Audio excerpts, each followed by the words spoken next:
ଓଡ଼ିଶାରେ 10 ବର୍ଷରେ ମଲେଣି 857 ହାତୀ। ଓଡ଼ିଶାରେ 10 ବର୍ଷରେ ମଲେଣି 857 ହାତୀ।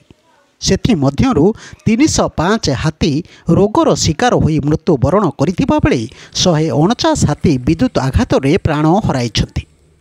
ପ୍ରାକୃତିକ କାରଣରୁ 229 ହାତୀ ମୃତ୍ୟୁବରଣ କରିଥିବା ବେଳେ ଶିକାରୀ ଦ୍ୱାରା 30 ହାତୀଙ୍କ ଜୀବନ ଯାଇଥିବା ଜଣାପଡ଼ିଛି। ସେହିପରି ରେଳ ଦୁର୍ଘଟଣାରେ 29ଟି ହାତୀଙ୍କର ମୃତ୍ୟୁ ହୋଇଥିବା ବେଳେ ପ୍ରତିହିଂସା ପରାୟଣ ଦ୍ୱାରା 16 ହାତୀଙ୍କର ମୃତ୍ୟୁ ହୋଇଛି। ଏକଥା ବିଧାନସଭାରେ ଲିଖିତ ଉତ୍ତର ରଖିଛନ୍ତି ଜଙ୍ଗଲ ଓ ପରିବେଶ ମନ୍ତ୍ରୀ ଗଣେଶ ରାମ ସିଂ ଖୁଣ୍ଟିଆ। 2024 ନଭେମ୍ବର ସୁଦ୍ଧା ରାଜ୍ୟରେ ହାତୀ ସଂଖ୍ୟା 2103ରେ ଥିବାବେଳେ 2015 ମସିହାରେ 1954ଟି ହାତୀ ଥିଲେ। 2017 ମସିହାରେ ଏହାର ସଂଖ୍ୟା ବଢ଼ି 1976ରେ ପହଞ୍ଚିଥିଲା। ବ୍ୟୁରୋ ନ୍ୟୁଜ୍ ଓଡ଼ିଶା କଥା। ଓଡ଼ିଶା କଥା ୟୁଟ୍ୟୁବ୍ ଚ୍ୟାନେଲଟିକୁ ଆପଣମାନେ ଦେଖୁଛନ୍ତି। ମତାମତ ଦିଅନ୍ତୁ, ଲାଇକ୍ କରନ୍ତୁ, ସବସ୍କ୍ରାଇବ୍ କରନ୍ତୁ ଓ ସେୟାର ମଧ୍ୟ କରନ୍ତୁ।